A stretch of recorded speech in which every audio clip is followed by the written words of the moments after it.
Welcome to Life Stories, where sometimes the deepest wounds aren't from war zones, but from the silence of your own family. Imagine dedicating your life to a country that never claps for you, only to come home and find your seat at the dinner table taken by someone they barely know. Today's story isn't about battlefield glory or medals, it's about a woman erased from the frame, intentionally, a daughter they stopped asking about, a soldier they stopped believing in. But what happens when the ghost they tried to forget walks back into the room with the truth? Stay with us. This story will challenge what you think you know about loyalty, identity, and what it really means to come home. Now, let me tell you about Madison Carter. My mother once told me, "Not everyone is meant to be exceptional, sweetheart." She said it like a kindness, soft and unflinching, her hands wrapped around a mug of Earl Grey, steam curling between us like a veil. I was 19, barely a week into my commission, my uniform still stiff with pride and the weight of a future I thought I'd carved for myself. "Someone has to support the stars," she added, smiling like she'd handed me a gift. But that sentence didn't fall gently. It split me open, clean and quiet, the way glass breaks under tension, silent, invisible, until it draws blood. That phrase became the background hum of my life. At every Christmas dinner, every family barbecue, I heard it again, in the way my father doted on Riley, my sister, the real golden child. She was the one they talked about to neighbors and posted about on Facebook like a presidential daughter. When she made lieutenant colonel, there were banners, speeches, a hometown article.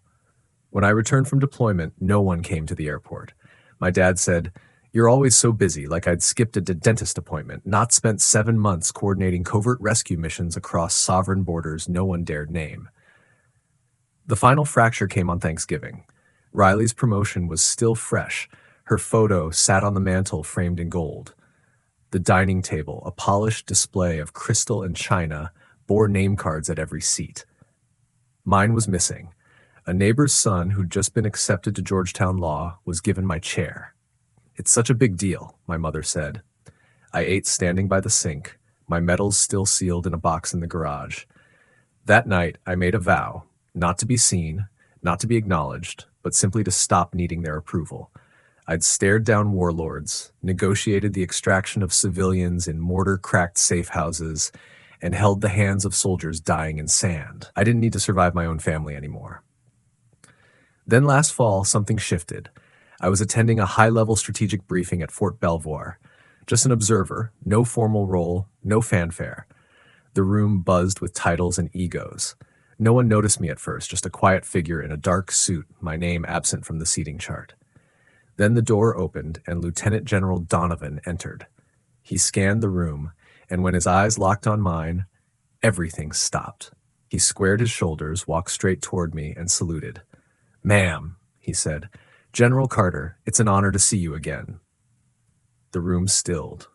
Not for Riley, not for my father, for me. I stood slowly, returning the salute with the same steady hand I'd once used to call an air support under fire. I heard a glass shatter somewhere behind me. Later, I'd learn it was my mother's water goblet. My father stood halfway before sitting back down, stunned. Riley's voice cracked at the podium. That moment didn't taste sweet. It was sharp, surgical. It sliced through years of being unseen like a blade. And for the first time, I felt no shame in taking up space. "My name is Madison Carter. I've operated in Damascus, crawled through collapsed tunnels in Libya, and made choices that still haunt my sleep. But nothing, not gunfire, not grief, was as hard as surviving erasure inside my own bloodline. What no one at that ceremony knew, what no one could have guessed, was that my return hadn't been planned. It had been triggered. 2 weeks earlier, a plain manila envelope appeared in my assigned quarters. No return address. No stamp. Inside was a printed scan of an email sent anonymously to a fringe military blog. Allegations against me, General M. Carter, of a reckless operation that resulted in civilian casualties. The email referenced Candlelight, an op that had never been officially declassified. The language, the phrasing, it mirrored an internal after-action report I'd personally written, one that only 3 people had clearance to read. One of them was Riley. The implications were nuclear. Someone had tried to frame me. Someone with access. The leak was subtle, but deliberate, a digital breadcrumb meant to lead to my destruction, not through public scandal, but quiet internal suspension. It was almost elegant. Almost. But they didn't count on me still being in the room. At Riley's promotion dinner, I brought the printout. I waited until she stepped out for a phone call, then held it up to her in the porch light. "Did you send this?" I asked. She looked at it for a moment, not shocked, just resigned. "Yes," she said. "Why?" Her voice barely wavered. "Because you weren't supposed to win." The air turned hollow. My chest felt too tight for breath. She went on, quietly. "You walked away from the family, from the structure, but they never stopped talking about you. Even when I did everything right, they kept comparing us. I thought if I erased you, maybe I could finally be seen." I didn't say anything for a long time.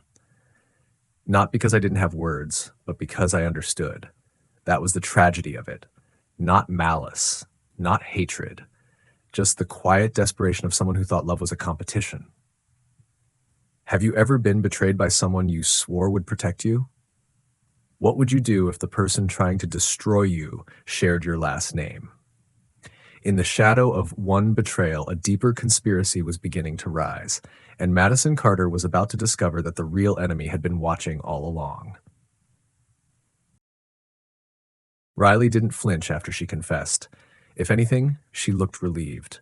Her breath eased, like she'd been holding it for years, like speaking the betrayal out loud somehow lessened its weight. But it didn't lessen it for me. Not even close. As she turned and walked back into the warmth of her celebration, I remained on that porch, alone with a truth that didn't scream, didn't strike. It just settled deep, like a fracture that wouldn't heal straight. That night, I returned to my temporary quarters on base, a bland room built to forget people like me. The hum of the lamp was the only sound. I sat on the edge of the stiff mattress, the email still in my hand, wondering if silence had always been the family inheritance, coded into our blood like discipline, like service, like shame. At 03:47 the next morning, I was jolted awake by the sharp cry of the base alarm. Not the ceremonial trumpet of morning reveille, but the shriek of emergency, urgent, invasive, designed to slice through muscle memory and force adrenaline into action. My phone buzzed with a code I hadn't seen in years. High-level breach. Contain and report. Level red. It didn't make sense. I wasn't on active command. I wasn't even technically supposed to be in that part of the system anymore. But they called me. I was at the operations center within minutes. The command room was in chaos.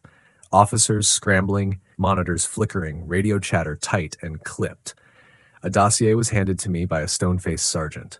"It's your op, General," he said, not with reverence, but necessity. Inside, details of a classified intel breach. Operation Emberlight, Candlelight in its original designation, one of mine. The files had been dumped onto a dark web intelligence forum used by hostile proxies, time-stamped, accessed from inside the base network. The forensic trail was horrifyingly clear. The breach originated from a dormant device once assigned to me, years ago, before reassignment. It had been inactive, locked out of system access, or so I thought. My hands didn't shake, but my pulse kicked like a drum in my ears. Someone had reactivated my access. Someone who wanted the trail to lead to me. A convenient scapegoat. A ghost general whose past was murky enough for blame to stick. I requested immediate review of login credentials and access logs. 2 logins had been made to a decommissioned storage server connected to Emberlight archives. One of them was linked to an active credential, Riley's, 2 days earlier. The same day she'd told me, casually, that she'd left her laptop at the comm station overnight, unlocked. What once felt like a confession now felt like something darker. Less human. Less forgivable. I didn't report her. Not yet. Instead, I opened the original email again. I hadn't reviewed the metadata before. Not fully. I decrypted the sender's relay path. What I found stopped me cold. The anonymous email hadn't just contained a scan of old documents. It had accidentally included an embedded file. Hidden metadata from an outdated military auto backup archive. The access point that retrieved it had triggered a dormant retrieval protocol, the digital equivalent of stepping on a mine someone buried years ago. The chain reaction hadn't been intentional, but it had been reckless, it had been personal, and it had been hers. The weight of that realization didn't settle gently. It crashed. Because I finally understood, Riley didn't mean to destroy me. Not completely. She wanted to sabotage me just enough to clip my wings, not cut them off. But sabotage, no matter how subtle, doesn't negotiate with fire. That afternoon, I found her outside the officers' club, still in uniform, surrounded by peers. She smiled when she saw me, the way a sister might, the way a rival would. I asked to speak with her in private. She followed. Behind the building, in the shadow of the flag, I handed her a folder. She didn't open it.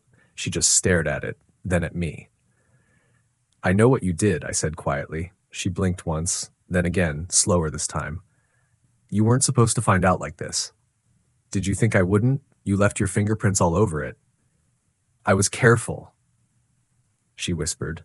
"You were careless," I corrected. "But worse, you were cruel." She opened her mouth, closed it. Her face changed. No longer calm, just tired, like the mask she'd worn had started to split. "They never stopped talking about you," she said. "Even when you were gone, even when I was here doing everything right. Every dinner, every ceremony, I was second. Always second to the sister no one saw, but no one could forget." I didn't respond, because there was no sentence that could fix what she'd cracked. Then she said the quiet thing, the truth inside the sabotage. "I didn't mean for the leak to happen," she admitted. "I just wanted silence, for once. Just one moment where I wasn't the one standing in your shadow." I looked at her and saw not an enemy, but something worse, a mirror. Someone who'd been shaped by the same hunger, the same expectations, and chose the wrong path to matter, the wrong weapon. And still, she was my sister. I didn't report her. I handed her the folder and said, "Fix it, before someone else burns for your silence." That night, someone tried to scrub the breach logs. The attempt failed. But the digital fingerprint it left behind led to a motel just outside the base perimeter. The reservation? Paid in cash. The name? Travis Monroe. An old name, a name I hadn't heard since Mosul, a strategist I once exposed for trying to bypass civilian safety corridors for a faster assault, a man whose career I ended. And now it seemed he wanted mine. Have you ever seen a reflection of everything you tried not to become, wearing the face of someone you once loved? As Madison digs deeper into the breach, one thing becomes terrifyingly clear. The betrayal wasn't just personal, it was a weapon, and the war had only just begun. The raid was surgical, quiet, clean, clinical. Monroe had returned to the only place he thought no one would bother watching, an abandoned data relay bunker near the edge of the decommissioned comms wing. Hidden under layers of reactivated encryption, he'd been uploading a final tranche of scrubbed files, buried deep in misnamed subfolders, threaded through forgotten logs. When we entered, he didn't reach for a weapon. He didn't shout, didn't run. He looked at me, smiled faintly, and said, "Took you long enough," like it was personal, because for him it was. In the cold steel room where they interrogated him, he didn't gloat. He confessed, low and deliberate, like a man reading the final lines of a letter he never wanted to send. "I didn't need you ruined, Carter. I just needed you gone. Quiet. Erased. You were the one voice in every room I couldn't outmaneuver. And I knew if I nudged your sister just right, the rest would unravel on its own."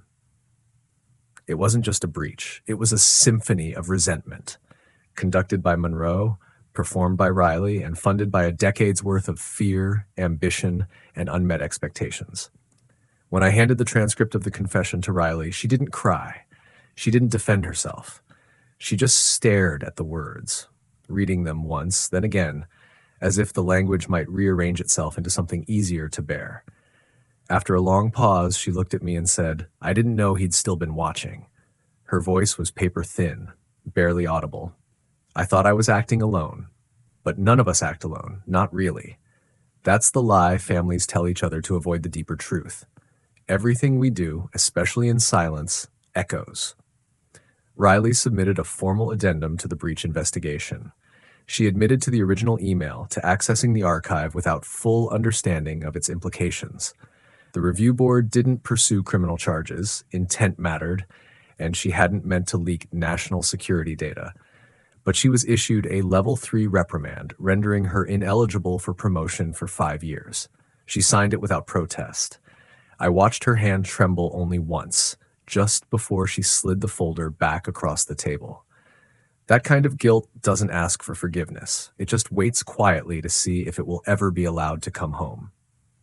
At the final task force meeting, I stood beside General Donovan as we presented the findings. Across from me sat Riley, my father, and my mother.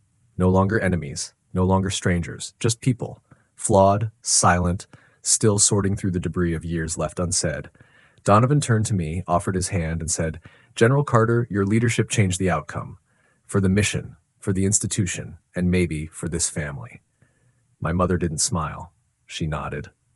A small gesture, but from her, it felt like thunder. My father stood as I prepared to leave the room and said, "We failed to ask who you were becoming. That was our failure, not yours." It was the first time I'd heard him admit fault. Not in private, not whispered in the quiet shame of hallway apologies, but out loud, in uniform, in a room full of brass. The next week, I hosted a private dinner at the old house near Fort Belvoir. A small gesture, not a reconciliation, not yet.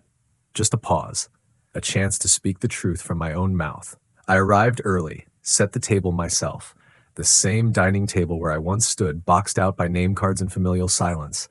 This time I placed the names, my father, my mother, Riley, and one card at the head of the table that simply read Madison. They arrived in silence, no apologies, no defenses, just presence. When we sat, I didn't offer grace or pleasantries. I spoke. I didn't quit the military. I was recruited. Black ops, intelligence, no press, no medals, just one-way flights and extraction orders. I missed weddings, holidays, a decade of family photographs, not because I didn't want to be there, but because being there would have put you all at risk.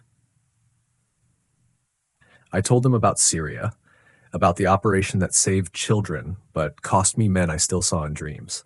I told them about Emberlight, how I chose to spare a compound because I heard voices inside, and how that choice nearly ended my career. No one interrupted. When I finished, Riley didn't speak. She stood, walked slowly around the table, and set a small photo on the mantel. It was the same image from the summer barbecue in 2004, the one I'd been cropped out of. But this one wasn't cropped. This one showed me in full, arms crossed, in uniform, laughing. "We found the original," she said quietly. "It was always in the old box. We didn't think anyone would notice. But I had noticed, and now I knew. They had too. They just hadn't known what to do with the guilt." I returned to DC the next week. My work resumed, strategic advising for NATO, simulation briefings, field strategy. Most days I lived in quiet again, but it was a chosen quiet, not the kind forced upon me by erasure. Once a month, I taught a seminar at Fort Belvoir on asymmetric warfare. Riley never missed a class. She sat in the front row, took notes, asked hard questions. She never mentioned the past. But one afternoon, she handed me a slim proposal, training reform modeled on my own lectures. "You don't have to sign it," she said. "Just tell me if it's good." I didn't read it then. I looked her in the eyes and said, "You're learning." And for the first time, she smiled, small but real. One afternoon after a session, a young cadet lingered behind. "Ma'am," he said, "what's the hardest part of war?" I thought about it, about the things I'd done, the places I'd been, about Riley, about Monroe, about standing by the sink on Thanksgiving while someone else took my place. "The hardest part," I said slowly, "is surviving what happens after. The silence, the forgetting, and choosing not to become what the pain wants you to be."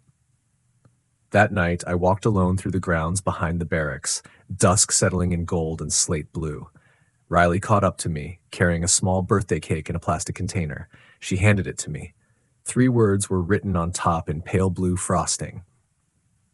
General, sister, teacher. I didn't say anything. I didn't have to.